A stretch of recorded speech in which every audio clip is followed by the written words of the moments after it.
Hello दोस्तों, आपका स्वागत है हमारे यूट्यूब चैनल रजईपुरिया वैरियर्स में। आशा करते हैं कि आप लोग सब अच्छे होंगे। आज हम संविधान के एक टॉपिक को लेकर आगे बढ़ रहे हैं। इसके पहले हमने कुछ वीडियो देख चुके हैं और उसके प्रश्नों को भी हल कर चुके हैं। हम लोग जितना वीडियो देख रहे हैं उस वीडियो के से जितने क्वेश्चन आने की संभावना हो रही है उन टॉपिक से हम लोग क्वेश्चन भी कर रहे हैं। तो आज हम लोग संविधान का भाग स्टार्ट कर रहे हैं। इसके पहले जो भी सारी बातें थी हम लोग ख़त्म कर चुके हैं। जो छोटी छोटी बातें मोटी बातें थी वो सारी बातें को हम लोग ख़त्म कर चुके हैं। आज हम लोग देखेंगे संविधान के भाग एक को। संविधान के भाग एक को देखेंगे। संविधान का भाग देखेंगे एक क्या कह रहा है। संविधान के भाग एक का जो नाम है वह है संघ एवं इसका क्षेत्र या उसका क्षेत्र। संघ एवं इसका क्षेत्र, ये हमारा क्या है, टॉपिक है। भाग एक का नाम है संघ एवं इसका क्षेत्र या राज्य क्षेत्र कर सकते हैं। तो भाग एक में आपको बता दें, जो इसका जो क्षेत्र है इसमें अनुच्छेद, जो अनुच्छेद आएगा आपका 1 से लेकर 4 तक अनुच्छेद आते हैं। ये जैसे क्या होता है कि संघ एवं राज्य उसके क्षेत्र के बारे में, कि संघ कौन कौन से संघ, यहाँ पर संघ के जो बात की गई है वहाँ यूनियन की बात की गई है। क्या बात की गई है? यूनियन की। ठीक है, मतलब होता है जो भारत है वो क्या है, राज्यों का समूह है। वो क्या है, राज्यों का समूह है। इसमें क्या सारी बातें हैं, पहले हम लोग अनुच्छेद 1 देखेंगे। अनुच्छेद देखेंगे एक क्या कर रहा है।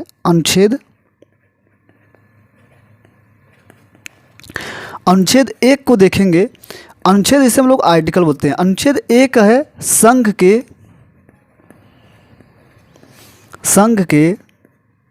राज्य क्षेत्र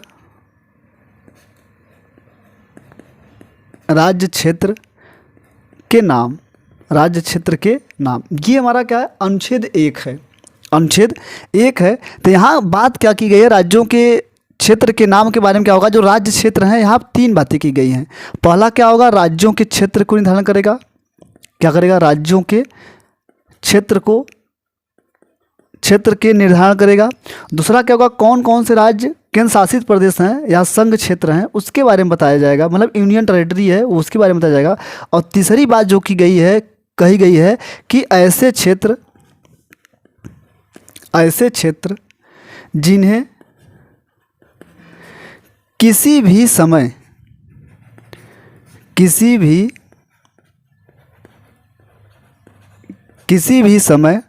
भारत सरकार द्वारा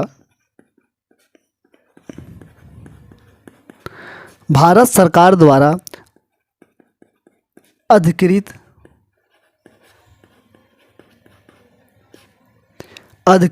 किया जा सकता है। अधिकृत किया जा सकता है। यहाँ पर इतनी बातें कही गई हैं अनुच्छेद 1 में। अनुच्छेद 1 संघ एवं राज्य उसके क्षेत्र के बारे में बता रहा है। राज्यों के क्षेत्र के बारे में, संघ क्षेत्र के बारे में, ऐसे क्षेत्र के बारे में बताया जा रहा है। जिसमें से वर्तमान में कि अगर भारत सरकार को लगेगा कि किसी क्षेत्र को किसी देश को देना है और किसी देश से लेना है, तो ये सारी बातें की गई हैं अनुच्छेद 1 में बातें की गई हैं। उसके लिए नियम कानून क्या बात करेगी, ये सारी चीज़ें आपको क्या होगा अनुच्छेद 2 और 3 और 4 में आपको सम्मिलित मिलेंगी। चलेंगे हम लोग देखेंगे कि जो वर्तमान में है, अगर बात करें कि वर्तमान में कुल राज्यों की संख्या 28 है एवं केंद्र शासित जो प्रदेश है वर्तमान में 8 है। तो अगर पूछा जाए कि वर्तमान में कुल राज्यों की संख्या 28 है और कुल केंद्र शासित प्रदेशों की 8 है, तो जो सारी क्षेत्र के बारे में कौन कौन क्षेत्र किसके, किस राज्य के कौन कौन है, जैसे अगर देखा जाए ये आपका भारत है। अगर देखा जाए आपका कि ये भारत है, अगर ये भारत है तो मतलब होता है अगर जम्मू कश्मीर है तो उसका राज्य क्षेत्र क्या होगा, उत्तर प्रदेश है तो उसका राज्य क्षेत्र क्या होगा, तमिलनाडु है उसका राज्य क्षेत्र क्या होगा, केरल है उसका राज्य क्षेत्र क्या होगा, उसका नाम क्या होगा। सारी बातें क्या है अनुच्छेद 1 द्वारा निर्धारित की जाती हैं। चलेंगे, आई होप आप लोगों को कितना समझ में आ रहा होगा। चलेंगे हम लोग अब देखते हैं अनुच्छेद 2 को।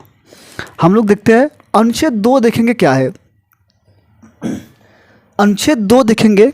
अनुच्छेद 2 देखिए क्या कह रहा है। अनुच्छेद 2 कह रहा है कि राज्यों का प्रवेश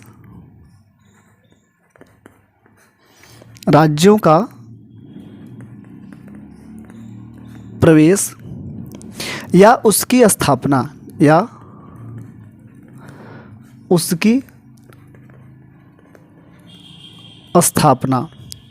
ठीक है, प्रवेश या उस राज्य की स्थापना कर सकेगी।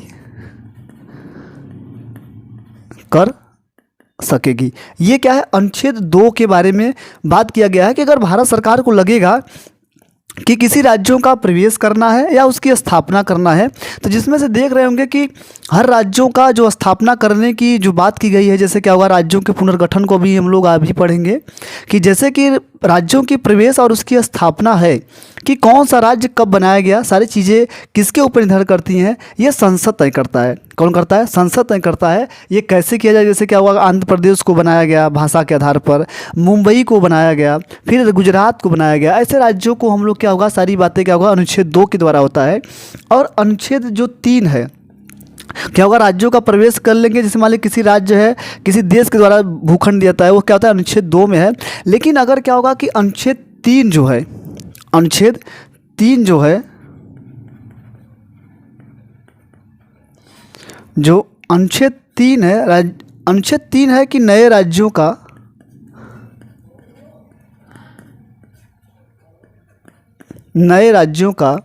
स्थापना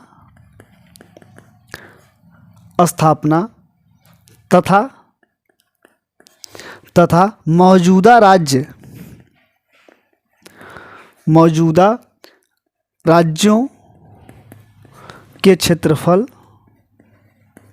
के क्षेत्रफल सीमा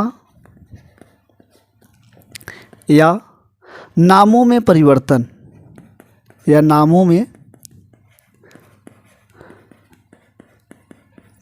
परिवर्तन कर सकती है।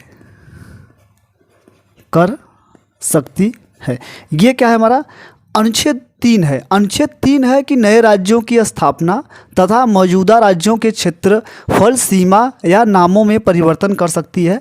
तो मतलब होता है, अगर किसी राज्य की नए राज्य की स्थापना करना है, ये कौन तय करेगी, या संसद तय करेगी। कौन करेगी? संसद तय करेगी कि राज्यों की स्थापना करना है कि राज्यों की स्थापना नहीं करना है। इसी प्रकार से अगला देखेंगे अनुच्छेद 4। अनुच्छेद 4 जो है, अनुच्छेद 4 देखेंगे। अनुच्छेद 4 की बात की गई है कि जो अनुच्छेद 2 और 3, मतलब कि आर्टिकल 2 और आर्टिकल 3 में 3 को अगर जो संशोधन होगा उसे संविधान संशोधन नहीं माना जाएगा, उसे संविधान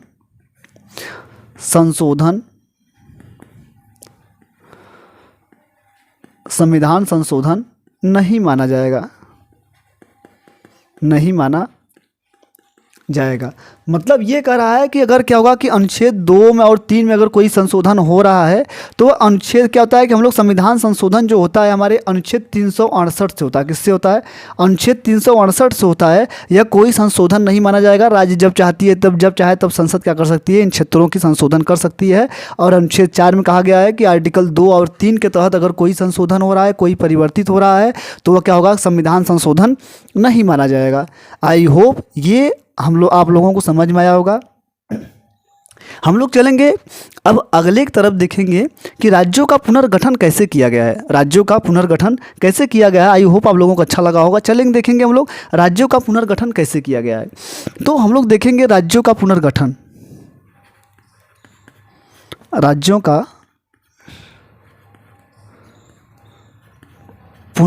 देखेंगे। जो राज्यों का पुनर्गठन है वो कैसे किया गया है, सारी बातों को हम लोग समझेंगे राज्यों के पुनर्गठन के बारे में। राज्यों का पुनर्गठन देखा जाएगा कि जो इसका गठन किया गया था या जून 1948 में किया गया। लेकिन इसकी जो पेश किया गया दिसंबर में, कब पेश किया गया? दिसंबर 1948 में पेश किया गया, दिसंबर 1948 में। लेकिन जो राज्यों के पुनर्गठन के जो अध्यक्ष थे, जो अध्यक्ष थे, उन अध्यक्ष का जो नाम था एस के धर। क्या नाम था? एस के धर। क्या नाम था? एस के धर था अध्यक्ष का नाम। लेकिन क्या होगा कि जो राज्यों का पुनर्गठन के बारे में बताया गया कि वो भाषाई कारक के बजाय प्रशासनिक किया जाए, जिससे क्या होगा? असंतोष फैल गई। ये बात कही गई कि अगर क्या होगा कि जो राज्यों का पुनर्गठन किया जाए वह भाषाई कारक ना बताए, क्या बताया जाए? भाषाई क्या होगा? भाषाई कारक ना बताकर उसे प्रशासनिक कारक बताया जाए। क्या बताया जाए? प्रशासनिक कारक बताया जाए। और प्रशासनिक कारण के बजाय क्या हुआ कि असंतोष फैल चुकी थी।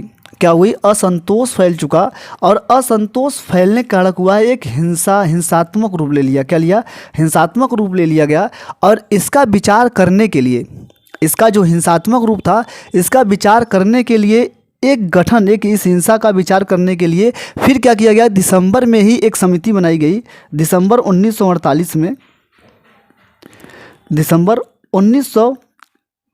1948 में ही एक क्या किया गया?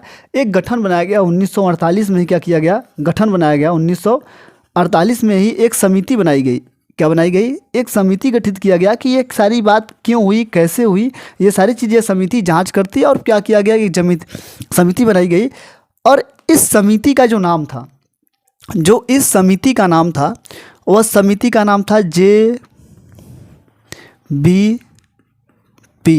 समिति। JBP समिति गठित किया गया। कब गठित किया गया बाबू? ये दिसंबर 1948। कब किया गया गठित? दिसंबर 1948 में यह गठित किया गया। दिसंबर 1948 में गठित किया गया। और बताया गया कि ये क्या हुआ कि इस समिति में जे से हो जाएगा आपका जवाहरलाल नेहरू। इसमें क्या हुआ? 3 सदस्य थे। पहले सदस्य का नाम था, जे से क्या हो जाएगा? जवाहरलाल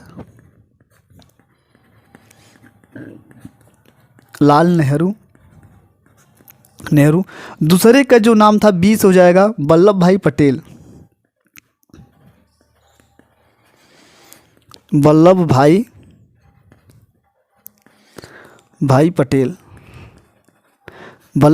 पटेल। और जो तीसरे सदस्य थे, पी से हो जाएगा पट्टाभी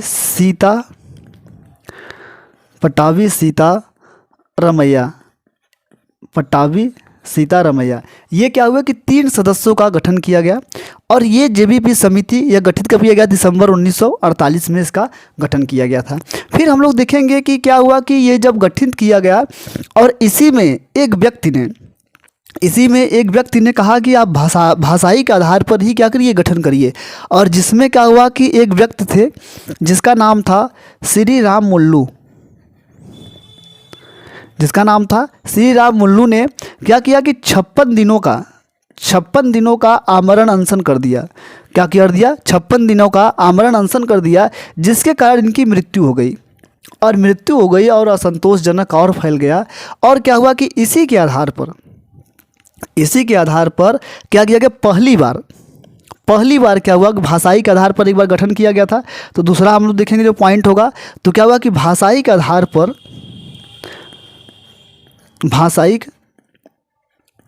आधार पर पहली बार क्या हुआ कि अक्टूबर में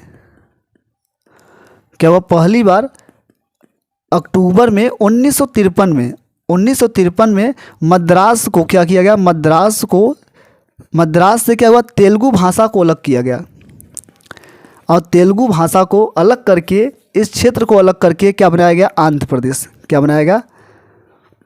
आंध्र प्रदेश को बनाया गया। पहली बार क्या हुआ कि अगर पूछा जाए भाषाई के आधार पर जो पहला राज्य था वो कौन था? आंध्र प्रदेश था। पहली बार क्या हुआ? आंध्र प्रदेश को बनाया गया। फिर क्या किया गया? एक बार फिर क्या हुआ कि सभी राज्यों का फिर गठन हुआ, जिसमें आई फजल आयोग, अली आयोग 1953 में, जिसमें क्या हुआ कि केरम पनिकम और कुंजू सदस्य थे। ये सब सारी बातें छोड़ेंगे हम लोग। फिर देखेंगे कि राज्यों का पुनर्गठन के लिए फिर एक अधिनियम आया 1956 में। फिर 1956 में आया और सारे गठनों का क्या किया गया सारी बातें। तो आई होप आप लोगों को अगर वीडियो, ये हमारा क्या था कि आज का ये टॉपिक पूरी थी। तो आज हम लोग देखें भाग एक में कहा गया था कि भाग 1 में अनुच्छेद 1 से लेकर 4 तक किया गया है। इसमें राज्यों का पुनर्गठन कैसे किया गया है, ये क्या होगा कि राज्यों का पुनर्गठन में अगर हम लोग देखेंगे तो एक टॉपिक अलग से देख सकते हैं हम लोग कि आंध्र प्रदेश को कब बनाया गया, तमिलनाडु को कब बनाया गया। ये सब सारी बातें अगर आप चाहेंगे तो क्या होगा कि अगली वीडियो में आपको हम दे देंगे। आई होप अगर आपको हमारी वीडियो पसंद आई हो तो हमारे चैनल को ज़रूर सब्सक्राइब करें और अपने दोस्तों के साथ शेयर करें। धन्यवाद, थैंक यू सो मच।